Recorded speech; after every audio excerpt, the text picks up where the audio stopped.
Gracias, seguimos aquí en Radio Centro 97.7 en esta segunda hora del programa en la cual vamos a realizar una mesa de diálogo, de análisis sobre la violencia generalizada en el país, acontecimientos como el de ayer en Cuernavaca, pero no solo ese, Minatitlán, y podemos pasar revista a montones de lugares y de hechos delictivos que conmocionan al país y que nos hacen preguntarnos qué está pasando, hasta dónde vamos a llegar, qué va a suceder, cuáles son las expectativas sensatas respecto a la delincuencia organizada, la irritación social, los movimientos de resistencia y oposición a ciertas políticas. ¿Qué está pasando? Para ello, afortunadamente tenemos la presencia de Laura Castellanos, quien es escritora, periodista, que ha escrito libros básicos para entender lo que pasa en el país, como México Armado y La Crónica de un País Embosado. Laura, bienvenida. Hola, ¿qué tal? Buenas tardes. Gracias, Laura. Está Carlos Vilalta, especialista en asuntos de geografía y de crimen, todo este asunto del cual Carlos es todo un experto. Bienvenido, Carlos. Gracias, Julio, un gusto platicar contigo. Gracias. Alejandro Ope, especialista, participante siempre en mesas de opinión, de discusión, de análisis sobre los asuntos de seguridad, de violencia. Gracias, Alejandro. Muchas gracias al auditorio. Gracias. Pues Carlos, no sé si nos quisieras dar un poco el marco de lo estadístico, de los datos, de qué está pasando, de veras está incrementándose la violencia en México y en qué términos. Fíjate que a raíz, precisamente, hace más o menos un mes, ¿no?, que platicábamos, Julio, de este debate, ¿no?, que se presentó en una de las mañaneras en cuanto a si sí había aumentado la violencia homicida en el país o no. Y que se estaba precisamente utilizando el número total, el conteo de homicidios en el país, y que estaba mal fundamentado el debate, ¿no? Entonces, lo que se veía es que sí estaban aumentando el número de homicidios en el país, pero no la tasa de homicidios en el país. Y es muy extraño que se estén haciendo evaluaciones con la seriedad que se merece, pues, por la presidencia de la República, toda la clase política, los votantes, electores, en un momento tan radicalmente complicado, que no se hagan bien las precisiones, ¿no? ¿Qué es lo que está sucediendo? No opiniones, hechos. Los hechos son los siguientes. Lo que tenemos es una tasa de homicidios de aproximadamente 26 por 100,000 habitantes. Es similar a la que tuvimos en el año 2018. Se mantienen básicamente los mismos niveles de homicidios, en este sentido de tasas, de los últimos 4 meses del sexenio anterior con los 4 primeros meses de este sexenio, con una salvedad. La salvedad es que durante los últimos 4 meses del sexenio de Enrique Peña Nieto se estaba presentando un descenso en la tasa de homicidios, y justamente a partir de diciembre de este sexenio se presenta una estabilidad en esa tasa de homicidios. Lo que comentábamos es que hasta el momento yo no conozco a nadie que sepa exactamente por qué se ha dado este como cambio tendencial, no en las cifras absolutas, simplemente en la tendencia. No lo sabemos en este momento, no sé de alguien que lo sepa en este momento. Lo que sí es llamativo es precisamente ese cambio, ¿no? Yo creo que entonces, para entender esto, lo que hay que analizar son las dinámicas, ahora sí, propiamente estatales, de lo que también nos va informando el secretariado ejecutivo, ¿no? Y lo que ahí sí tenemos son disparos estatales en la violencia homicida. Tenemos muchos problemas en Colima, tenemos muchos problemas en Guanajuato, también tenemos bastantes problemas en Baja California. Esto solamente en violencia homicida, porque antes de entrar aquí al programa contigo estábamos platicando con Alejandro que pues la violencia homicida no es el único indicativo o indicador de problemas del país en el sector de seguridad. Pero como la conversación política y de política pública está en homicidios, pues estos son los hechos, Julio. Esto es lo que se viene presentando. La misma tendencia que los últimos 4 meses, la misma tendencia en estos primeros 4 meses del sexenio, de nuevo con la salvedad que ya comentaba, como quiebre, un cambio en la tendencia, que en este momento nadie podría explicar o describir, y tampoco evaluar, porque la política federal está por arrancar realmente. Alejandro, y entonces, ¿por qué tenemos esta percepción de que las cosas se van complicando? Mira, porque en primer lugar, si bien el análisis adecuado tiene que hacerse en términos de tasas, lo que acaba siendo parte de la conversación son los números absolutos, y los números absolutos son extraordinariamente elevados en la trayectoria histórica, ¿no?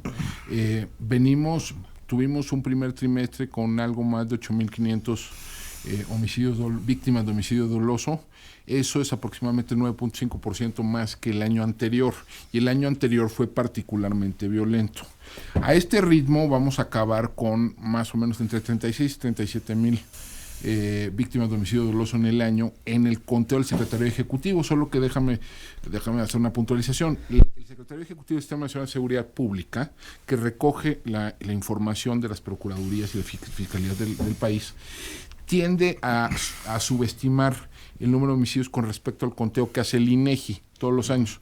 Entonces, 37 mil víctimas de homicidio en el conteo del secretariado son un poquito más de 40,000 en el conteo de INEGI. Aproximadamente. Entonces, ya ser el país de las 40,000, de los 40,000 asesinados no es cualquier cosa, ¿no? Déjame ponerlo así, el peor año del sexenio de Calderón fueron 27,000, ¿no? En términos absolutos. Entonces, una parte de la conversación se da en esto. Segundo, hay eventos de alto impacto. Ha habido una serie de eventos de alto impacto. El más marcado probablemente fue el de Minatitlán recientemente, pero también ha habido descubrimientos de fosas clandestinas con un número muy importante de restos humanos. Está el evento que aconteció ayer en Cuernavaca. Ha habido masacres, por ejemplo, en Guanajuato en diversas ocasiones, y eso pues va generando pues un clima de zozobra y un clima de incredulidad de la sociedad frente a las promesas de que esto va mejorando, ¿no? Le he pedido a Laura Castellanos que esté participando en esta mesa, porque además de los datos y de la referencia general sobre homicidios y crimen y todo lo que implica esta situación, me parece importante que tengamos también pues una referencia de lo que es una violencia también subyacente en la sociedad mexicana, muchas veces en los conflictos políticos, en la resistencia, la situación de defensores de derechos humanos, de periodistas. ¿Cómo está la situación ahí, Laura? Pues mira, también yo lo que observo es que hay una agudización. Bueno, así lo registro en mi libro Crónica de un país embosado, que salió a fines del año pasado, porque pues estamos hablando de que hay una violencia estructural y de que hay una violencia organizada, que es un término creado por el académico Sergio Rodríguez Blanco, en el que involucra un entramado complejo de los intereses más oscuros del aparato de Estado, pero también de iniciativa privada, de paraestatales y del crimen organizado. Es decir, si efectivamente, como dice Carlos, estamos viendo que este gobierno apenas va a arrancar, digamos, en cuestión de estas estrategia de seguridad, pero al mismo tiempo sí las cadenas de complicidades que involucran a los distintos niveles de gobierno y poderes de gobierno no se combaten, no se desarticulan, pues vamos a seguir teniendo una evolución general de la violencia como se viene presentando desde hace años, desde el sexenio de Calderón particularmente.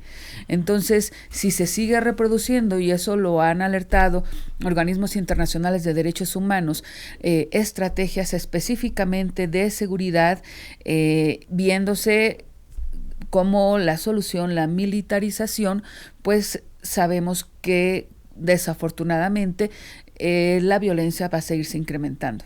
Uh-huh. Carlos, ¿qué tendencias son más preocupantes en todo esto?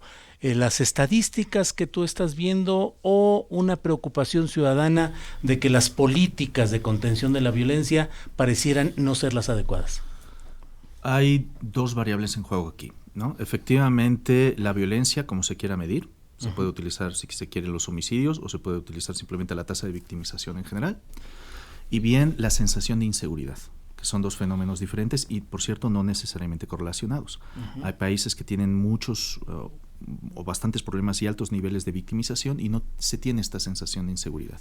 Y México, por cierto, no es no es una salvedad. Las primeras encuestas de victimización mexicanas datan los primeros esfuerzos datan del finales del siglo XX, de los 90s, y cuando se preguntaba, por ejemplo, antes de los 90s, durante el sexenio de Carlos Salinas de Gortari, fueron las primeras encuestas. Y uno que otro por ahí, como bombazo de los 80s, ¿no? Que se preguntaban.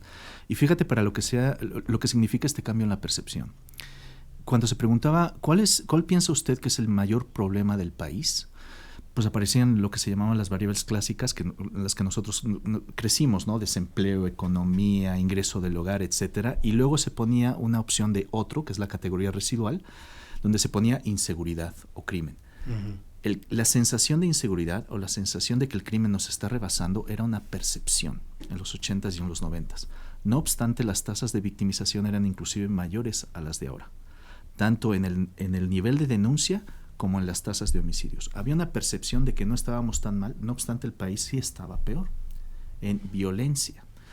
Y esto se refleja estadísticamente en la forma de hacer las preguntas. Luego, a principios de este siglo, el siglo XX, se empieza a poner como una opción de respuesta en las preguntas de opción múltiple la violencia, la inseguridad y el crimen. Hasta un punto en donde ahora ya tenemos encuestas ad hoc sobre violencia y percepción de inseguridad.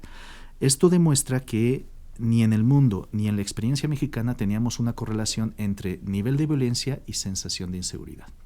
¿Y qué es lo que ha pasado ahora? En este instante lo que tenemos son los dos problemas. Hay una percepción y sensación grave de inseguridad. Hay una percepción y sensación grave no nada más de qué tan inseguro te sientes tú en tu casa o en tu colonia o en tu estado, sino cuando directamente se le pregunta a la gente, oye, ¿y tú, independientemente de qué tan inseguro te sientes, piensas que puedes llegar a ser víctima del delito en lo que resta del año?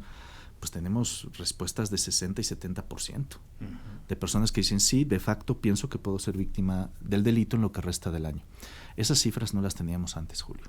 Y además también tenemos, ahora sí, muchos mayores niveles de inseguridad en términos materiales, ¿no? Tasa de victimización y homicidios. Y lo que viene aumentando precisamente son los homicidios, pero no debería ser la única métrica, lo hemos platicado en ocasiones anteriores, y también la tasa de delincuencia común, robo de autopartes, robo a casa habitación, robo a transeúnte, robo a negocio, fraude. Está desatado esto, ¿no? Pero no necesariamente tiene, o sea, el punto que estoy, o el argumento, la parte central de este argumento es que no porque hay violencia sentimos inseguridad. Ya vivimos y crecimos en un país que era violento y no teníamos esta sensación de inseguridad.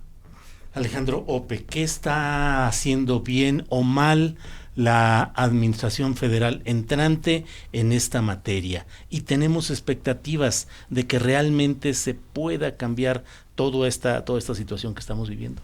Mira, yo creo que en el haber, ¿no? En el lado positivo de la ecuación, es el hecho que el presidente sí se involucra en el tema, sí se preocupa, tiene su reunión matutina, no antes de las conferencias mañaneras, no con el gabinete de seguridad, y está pues, al tanto de lo que ocurre, ¿no? Ha empezado a esbozar algo que se empieza a parecer a estrategia. Ha tomado varias iteraciones, pero empieza a parecerse algo. Y bueno, ya puso en la mesa lo que va a ser el instrumento central, ¿no? Que es la Guardia Nacional. Ahora, el problema yo creo que de fondo es que, más allá de si estos instrumentos funcionan o no, todo lo que está proponiendo el gobierno es de operación relativamente lenta, ¿no? Déjame poner el caso específico de la Guardia Nacional, que es un poco el corazón de la propuesta gubernamental en la materia, ¿no? Vamos para el mes 6 de la administración y todavía no se aprueba la ley orgánica, ¿no? Apenas se aprobó la reforma constitucional en la materia y viene ahora la discusión de la ley orgánica de la Guardia Nacional y de otra legislación vinculada al tema.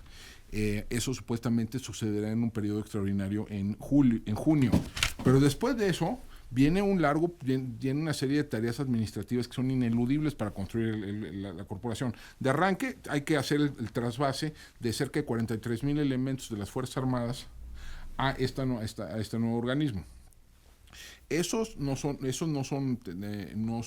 Tiene dificultades que no son menores. Déjame plantear una que viene ahí, que que viene en la propia ley orgánica y que puede ser motivo de dificultades significativas. Por ejemplo, va a haber regímenes de seguridad social distintos para los guardias, para los elementos de la Guardia Nacional. Los que vengan de las Fuerzas Armadas seguirán en el régimen del Instituto, del ISFAM, del Instituto de Seguridad Social de las Fuerzas Armadas de México. Y mientras que los que vienen de Policía Federal van a estar en el ISSSTE.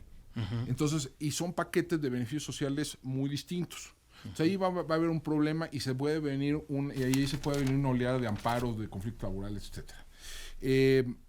Viene además luego los procesos de reclutamiento, porque inicialmente la Guardia Nacional va a estar compuesta por elementos que ya están distribuidos sobre el territorio. ¿No? Los procesos el reclutamiento no es tan sencillo. Déjame darte un dato específico. Entre 1998 y 2018 el crecimiento neto de las Fuerzas Armadas fue de 34,000 elementos. El gobierno de la República está proponiendo incrementar la Guardia Nacional en 50,000 elementos en 3 años. Es decir, quieren hacer en 3 años 1.5 veces más de lo que las Fuerzas Armadas hicieron en 20. ¿No? Entonces, digamos, el esfuerzo institucional es significativo. Ahora, piensa también el otro instrumento que están planteando, que son los programas sociales, ¿no? Podemos discutir aquí si la eficacia o no, pero lo que sí es un hecho que de cualquier manera son de despliegue relativamente lento. Deja el dato, el de Jóvenes Construyendo el Futuro. El último dato que dieron es que más o menos había como 200,000 jóvenes inscritos en el programa. Quieren llegar a 2.3 millones. Entonces, digamos, llegar a esa cantidad pues va a tomar su tiempo. Incluso las becas también han tenido un despliegue relativamente lento. Entonces, no estoy muy seguro que esto pueda tener impacto en el mediano plazo, pero sí me queda muy claro que en el corto la tendencia que estamos viendo va a seguir. Yo no veo nada en el paquete de políticas públicas que están poniendo en la mesa que pueda detener la dinámica en el corto plazo. Laura, pues una de las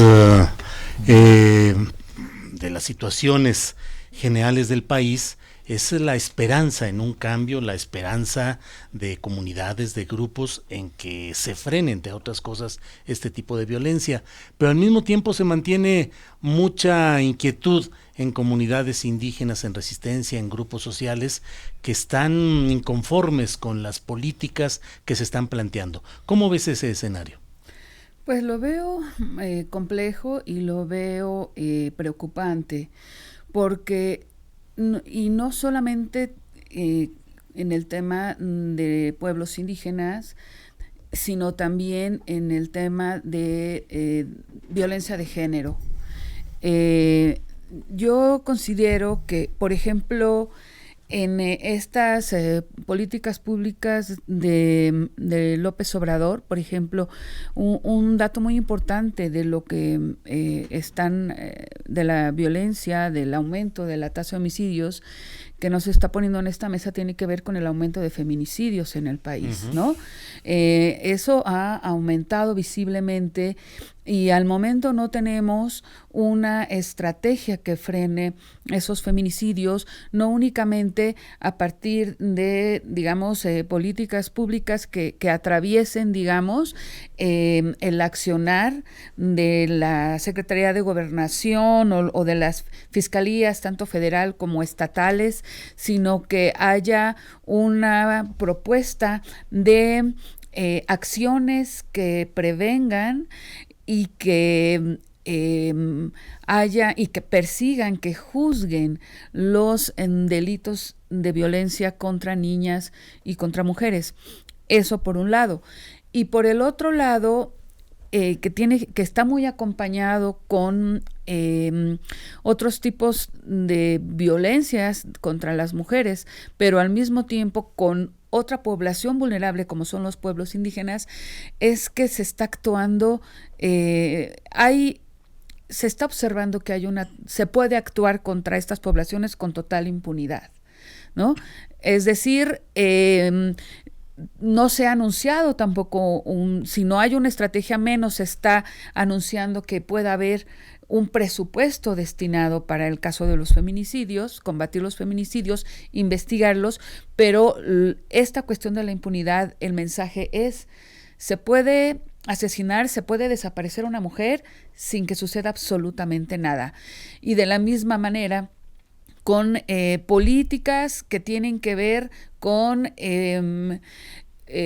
priorizar programas, acciones para desarrollar megaproyectos, termoeléctricas, refinerías, el Tren Maya, sin que se respeten los derechos a la información, a la deliberación y a la consulta de pueblos indígenas. Eso también está violentando a las comunidades indígenas. Por ejemplo, sucedió el asesinato de Samir Flores en febrero y la Fiscalía de Morelos inmediatamente lo primero que hizo fue criminalizar a la víctima. Y después, ahora nos enteramos que el expediente del caso está perdido. Este fin de semana asesinaron también a otros 2 defensores del territorio en Guerrero, y estas 3 víctimas vinculadas con el Congreso Nacional, formando parte del Congreso Nacional Indígena, y al mismo tiempo el Centro de Derechos Humanos Fray Bartolomé de las Casas de Chiapas está advirtiendo que se está militarizando la zona donde hay presencia de comunidades zapatistas en Chiapas.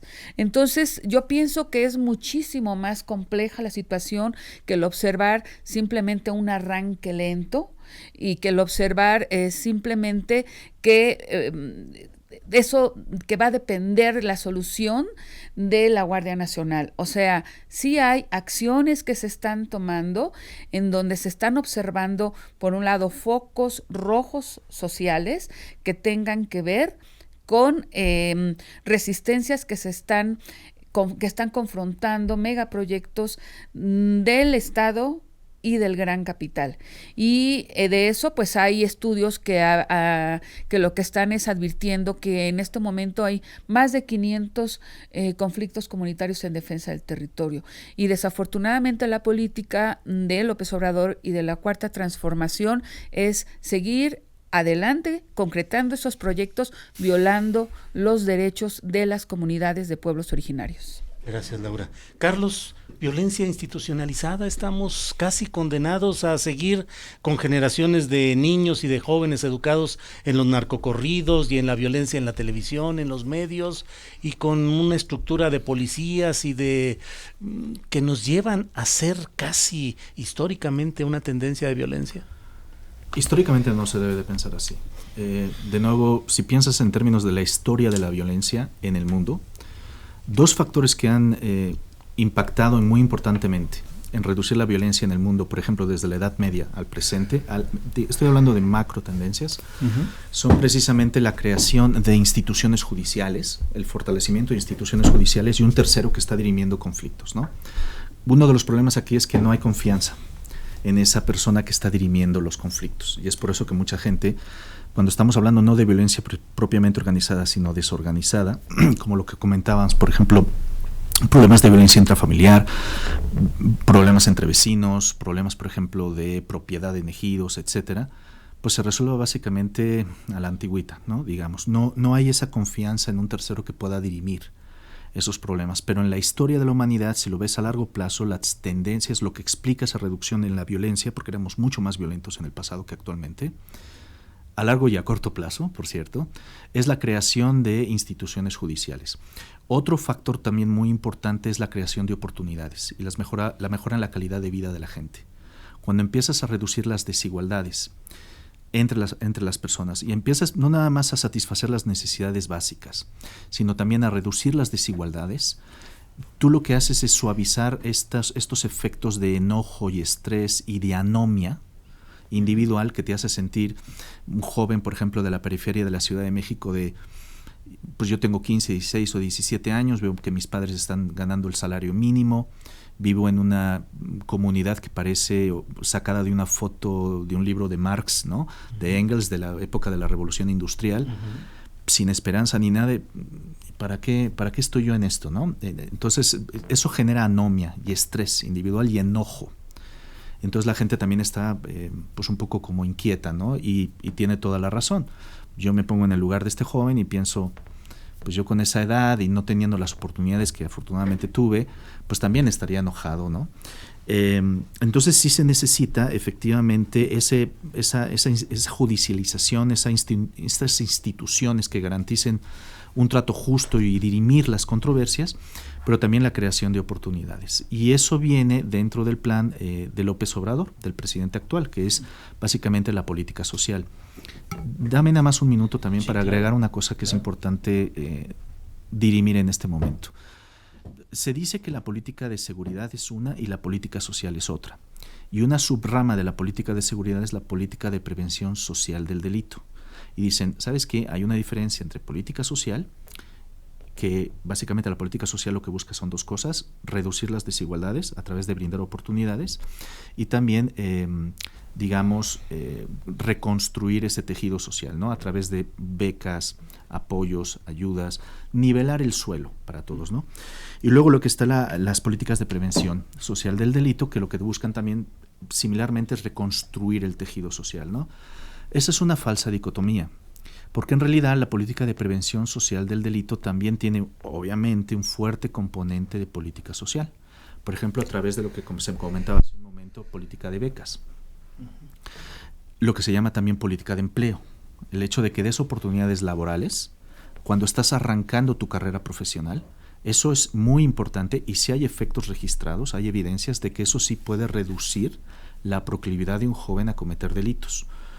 También reduce la proclividad, por ejemplo, a cometer conductas antisociales, vandalismo, graffiti, etcétera, ¿no? También hay cuestiones un poquito de sesgo de selección. Es cierto que también los estudiantes que reciben becas son buenos estudiantes porque ya de facto tienen la capacidad para conseguir esas becas, ¿no? Como que no hay una universalidad de efectos. Lo que está haciendo este sexenio, este presidente, actualmente es universalizar estos beneficios. Esto es un experimento, Julio. Hay que ver si realmente funciona. Idealmente va a funcionar. La hipótesis se sostiene si yo te doy oportunidades, si nivelamos el suelo, si te damos becas para educarte y te damos espacios para trabajar, idealmente hipotéticamente debe de reducir su proclividad, su nivel de enojo y su proclividad a cometer delitos. Vamos a ver si esto efectivamente sucede, pero también se encadena con lo que comenta Alejandro. No nada más los cambios institucionales son lentos, los cambios en tejidos sociales son muy lentos. El efecto de esto, nada más para ir terminando, el efecto de esta política social de redistribución de ingreso y nivelación de oportunidades no lo vamos a ver en este sexenio. Sería muy responsable de parte nuestra decir, sí, vamos a tener efectos en 3, 4, 5 años, o se va a reducir la tasa de homicidios al 50% en 6 meses, ¿no? Alejandro, ¿qué opinas de todo esto? Sí, mira, en efecto, digamos, en el largo plazo hay sin duda una correlación importante entre variables de desarrollo socioeconómico y variables, digamos, más relacionadas con el sector seguridad. Dicho lo anterior, la relación muchas veces es compleja, no es mecánica y directa, ¿no? O sea, déjame darte, digamos, el caso de Yucatán, por ejemplo, se menciona mucho en esta discusión, ¿no? O sea, Yucatán es el 5º estado más pobre del país, y es también el más seguro, ¿no? Tienes casos como el de Ciudad Juárez en 2007, 2008, que venía de un largo periodo de tasa de crecimiento muy elevado, que en muchos sentidos tenía casi pleno empleo, ¿no? Y tuvo una explosión de violencia espectacular, ¿no? Es decir, la relación puede estar mediada por una serie de factores culturales, institucionales, históricos, etcétera. En el corto plazo, lo que tiende a funcionar, y estoy de acuerdo con lo que dijo Carlos sobre la correlación en el largo plazo, lo que tiende a funcionar en el corto plazo son programas más focalizados a grupos que muchas veces ya están en conflicto con la ley. Sí. Ejemplo, programas de reinserción de reos, ¿no? Por ejemplo, programas orientados a jóvenes que ya están en pandillas, programas de atención a usuarios dependientes de drogas. Ese es el tipo de intervenciones que tienden a funcionar de corto plazo. Eso hasta ahora no ha estado en el radar en el radar de la política pública de la actual administración. Son programas que tienden a ser caros por usuario, porque requieren intervenciones diversas y sostenidas. Son y no son fáciles de implementar, requieren cierta capacidad institucional que muchas veces, sobre todo los gobiernos estatales y locales, no tienen. Entonces tiene su complejidad, pero es lo que tiende a funcionar. Y la otra parte de la prevención que tiende a funcionar, pues es más prevención, lo que se llama prevención situacional, ¿no? Que es alterar el entorno, alterar las condiciones que hacen le propicia la comisión de ciertos delitos, ¿no? Eso tiene ahí, por ejemplo, la recuperación de ciertos espacios públicos, puede ayudar en algunos casos, la reconfiguración del espacio urbano puede tener algún efecto, el uso de ciertas tecnologías. Ayer el presidente andaba por Hidalgo, ¿no? Estrenando e inaugurando el C5, ¿no? Donde, y que habían instalado creo que 10,000 cámaras o algo por el estilo. O sea, eso pues, puede tener algún tipo de efecto disuasivo, ¿no? De más corto plazo. Pero sí, o sea, está bien, yo creo que es muy bueno, o sea, los programas sociales que está proponiendo el gobierno de la República, pues pueden tener muchos efectos positivos, ¿no? Pero lo que no se les puede pedir es que tengan efectos notables de reducción de la tasa de incidencia delictiva, particularmente la tasa de homicidio, porque eso sí está mediado por una serie de factores mucho más complejos. ¿Resiste México, Laura? ¿Resiste abajo? ¿Resiste entre la gente?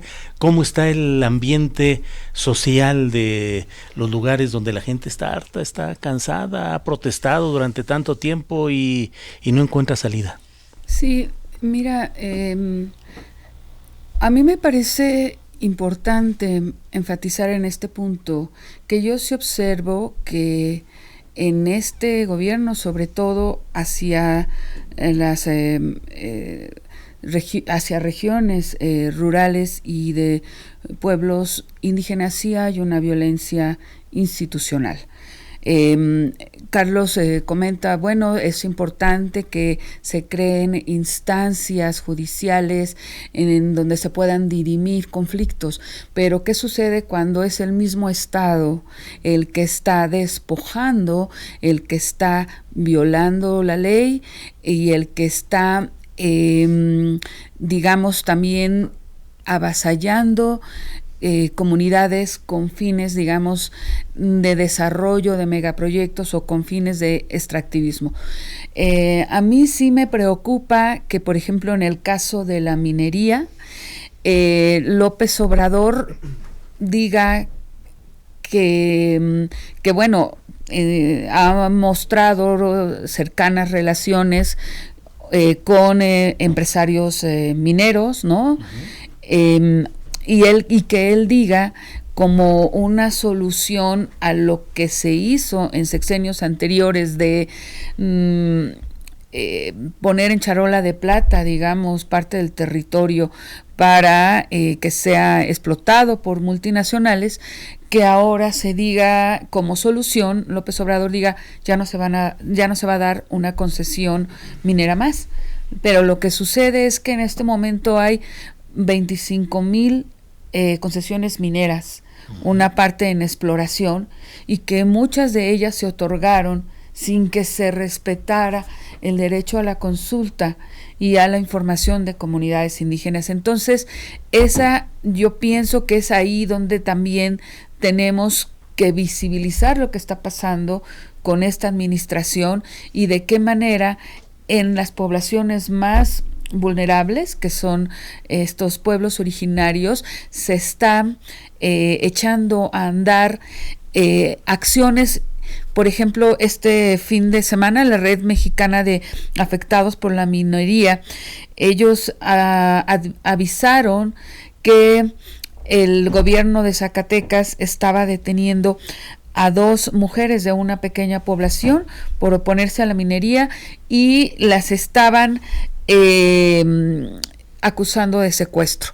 Y de la misma manera tuvimos un conflicto de más de una década en Atenco en contra del aeropuerto por parte de ejidatarios del Frente de Defensa de la Tierra, y ahora eso está empezando a brotar en los territorios aledaños al nuevo aeropuerto de Santa Lucía. O sea, ya hay una comunidad, San Lucas Xolocs, que dice que no fue consultada, está a menos de 1 kilómetro de donde será construido este aeropuerto, y de 12 poblaciones comunitarios de San Lucas Xolocs están avisando que solo se hizo una consulta, una especie de sondeo como los que se están acostumbrando a hacer, pero no la consulta que exige el convenio 169 de la OIT para que las poblaciones se respete el derecho a que decidan sobre su territorio. Entonces, a mí sí me parece que independientemente de que la violencia delincuencial pueda aminorarse o no con determinados programas sociales, si lo que no está siendo atendido es esta violencia institucional sobre pueblos originarios. Algunas llamadas telefónicas. Felipe Aguilar nos dice: es urgente que se decrete la pena de muerte, porque seguimos en las mismas condiciones y así no se avanza. Dice María Teresa Fernández: el crimen organizado es un pulpo y creo que lo que están haciendo es retar a López Obrador. Sugiero que el gobierno no dé a conocer los lugares donde están poniendo seguridad para que los delincuentes no lo ubiquen. Salvador Salcedo dice: el motivo por el cual está subiendo la tasa de homicidios es porque el señor López Obrador deja entrever que no hay castigo para ningún delito, siempre dice amor y paz. La señora Rodríguez desde Chihuahua dice a Laura Castellanos: tu libro México Armado, que por cierto es excelente, por favor, a nombre de mucha gente que murió en ese movimiento, te suplico que acomodes las cosas porque muchos están llevándolas por otro lado. Y Manuel Gallardo dice: las críticas que hacen al gobierno federal no son justas, aún no es tiempo de estarlo criticando, déjenlo trabajar. Bueno, pues son parte de los comentarios que además están muy presentes. La gente que pide más mano dura, que está a favor de los justicieros, de los vengadores, del que mata al asaltante, y lo celebran en las redes sociales. Sí, digamos, el populismo penal tiene clientela, eso es indudable, ¿no? La política de mano dura es cada vez que hay un incremento objetivo, subjetivo de la violencia y la delincuencia, surgen este tipo de voces. Pero la realidad es que hemos ido endureciendo penas desde hace un buen rato, sí, sin mayores, con efectos más bien limitados, por decirlo de manera generosa, ¿no? Uh-huh. Ahora, el populismo penal es propio de prácticamente todos los gobiernos del país, sin importar los colores partidistas, ¿no? Se acaba de aprobar una reforma al artículo 19 constitucional, en el cual se amplió el catálogo de delitos que ameritan prisión preventiva oficiosa, uh-huh, ¿no? Y eso yo creo que sí es preocupante, porque una vez que se abre ese catálogo, a ver quién lo cierra. Claro, ¿no? Claro. Van a venir, se incluyeron, por ejemplo, uno que a mí me parece particularmente serio, se incluyó en el catálogo la portación de armas, uh-huh, de armas de fuego. ¿Por qué me parece grave? Porque parece eso casi una invitación a plantar armas. Uh-huh, pues sí, ¿no? Si siembras, o sea, claro. Dadas las fuerzas de seguridad que realmente existentes, uh-huh, con sus prácticas conocidas, digamos, y además sí es una contrarreforma, uh-huh, en el sentido de que en vez de ir fortaleciendo las capacidades de investigación y de litigio del Ministerio Público, lo que hacen es se la pongo más sencilla, ¿no? Uh-huh. ¿No? Claro. Se la pongo más sencilla al Ministerio Público. Pues ahora ya nada más, yo no tengo que probar, ya nada más son indicios para mandar a alguien a la cárcel 1 o 2 años, claro, en lo que se resuelve el problema, ¿no? Claro, Carlos, hemos vivido durante todo este tiempo gobiernos mafiosos. Muchos, en, uh-huh, varias entidades del país. Uh-huh. Yo sé que esto es poco políticamente correcto, ¿verdad? Es políticamente, uh-huh, incorrecto, pero aquí estamos para eso. Uh-huh. La realidad es que hay segmentos del territorio que están tomados por el crimen organizado, ¿no? Uh-huh. Y de hecho fue una de las justificaciones del presidente Calderón cuando se le pidió desplazar tropas. Me parece que fue el gobernador de Michoacán, ¿no? El que pidió, uh-huh, le pidió, claro, apoyo, porque había Cárdenas Batel. Exactamente, ya había, uh-huh, efectivamente partes del territorio que el gobernador no controlaba. Uh-huh. Y esto obviamente no es espontáneo, es porque se presentan las oportunidades para controlar políticamente el territorio. O sea, hay que entender, y lo que platicabas hace también un momento, Laura, esa capacidad de extracción de la riqueza, ¿no?, que tiene la delincuencia organizada, que a lo mejor no busca el poder o el control político del territorio, pero se lo encuentra en el camino, ¿no? Y extrae la riqueza, ¿no? Afecta a la clase empresarial, a la clase obrera, a todos. Extrae riqueza y luego se va de ahí, ¿no? Y uno de estos ejemplos en donde tenemos estas instituciones tan endebles y no necesariamente gobiernos corruptos, pero áreas de gobierno corruptas, es lo que viene sucediendo en el estado de Morelos. Que también, si empezamos a pensar un poquito a largo plazo, Morelos se emproblemó desde la década de los 90. Claro. Morelos ya tiene varias décadas con muchos problemas de homicidio y de secuestro. Desde el gobierno del general Carrillo Lea, coronel. Desde Carrillo Lea, y tal vez un poquito antes, mediados de los 90, desde el salinismo. Morelos ya era un estado que tenía muchos problemas de violencia organizada, de esa capacidad de nuevo de coerción y de extracción de la riqueza, de la delincuencia organizada, y que lamentablemente también ha limitado mucho las oportunidades de crecimiento, por ejemplo, económico del estado de Morelos, que tiene una enorme capacidad turística y de servicios, y la verdad que el estado ha estado prácticamente estancado. Y sin embargo, Laura, ha habido ejemplos de organización social, de policías comunitarias, de grupos de autodefensa, que han podido salir adelante a contrapelo de todo este panorama tan difícil que da la institucionalidad, lo que ha sido tradicional. Ha habido grupos que han logrado salir adelante. Sí, y a mí me parece que también es importante escuchar a estas comunidades organizadas, porque a pesar de que suene, voy a decir algo que a lo mejor puede espantar un poco a Alejandro, que tiene que ver con lo de la aportación de armas, ¿no? Pero para eso estamos aquí, para asustarnos todos contra todos. Pero en mi experiencia, en las coberturas que he hecho con grupos de policías comunitarias, con grupos de autodefensa, cuando se involucra a las comunidades en tareas de seguridad y se hacen tareas de manera, digamos, con una estrategia en la que se involucran también distintas instancias de seguridad, están funcionando.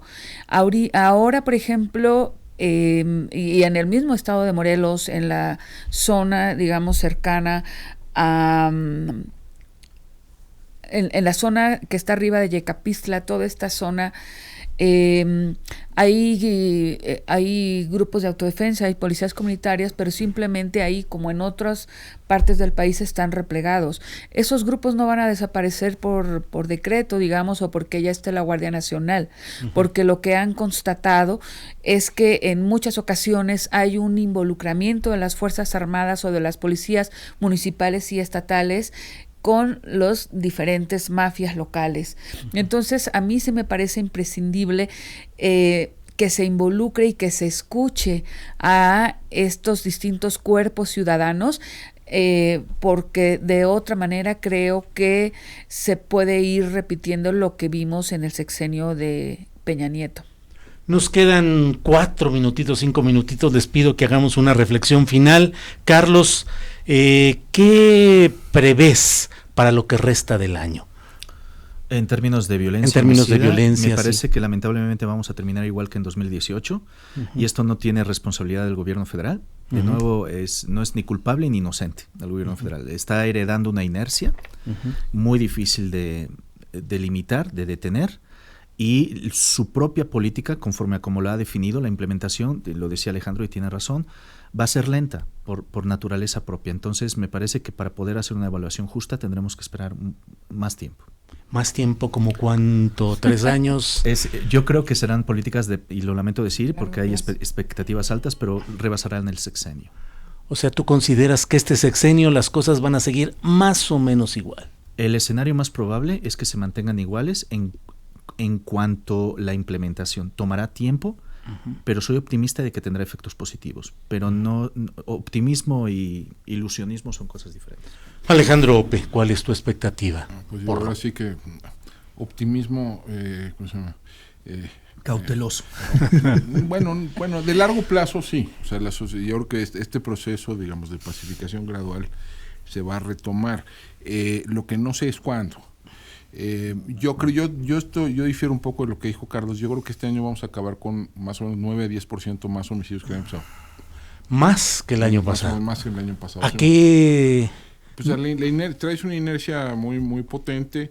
Traes conflictos localizados que se han agudizado, tienes una curva de aprendizaje de los nuevos funcionarios, tanto federales como estatales, que están dificultando la implementación de algunas políticas.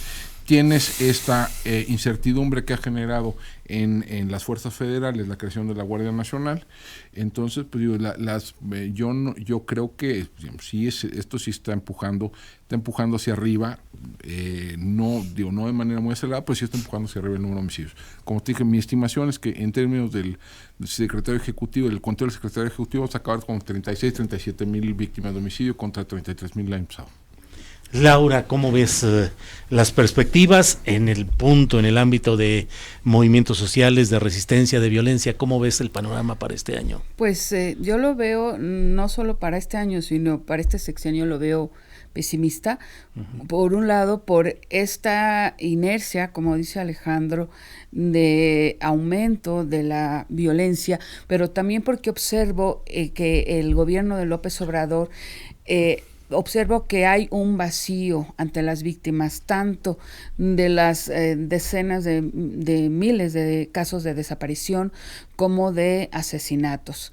Al mismo tiempo veo ese vacío ante las víctimas de feminicidios y ante defensores tanto ambientales como periodistas, ¿no? En este sexenio, pues ya tenemos registrados el colectivo Reporteras en Guardia, pues 10 casos de comunicadores asesinados de diciembre a la actualidad.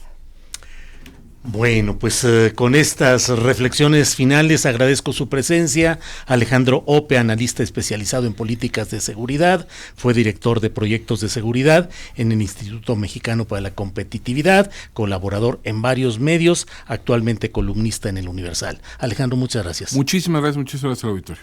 Gracias. Carlos Vilalta, especialista en geopolítica de la violencia, investigador del Centro de Investigaciones en Ciencias de Información Geoespacial, Centro Geo, e investigador nacional nivel 3 del Sistema Nacional de Investigadores. Carlos, muchas gracias. Gracias, Julio, siempre un placer. Gracias. Laura Castellanos, periodista independiente, egresada de la UAM, autora de libros como México Armado, ganadora de premios de periodismo. Su reportaje sobre la masacre de Apatzingán, Michoacán, ha sido galardonado con el Premio Nacional de Periodismo. Laura, muchas gracias.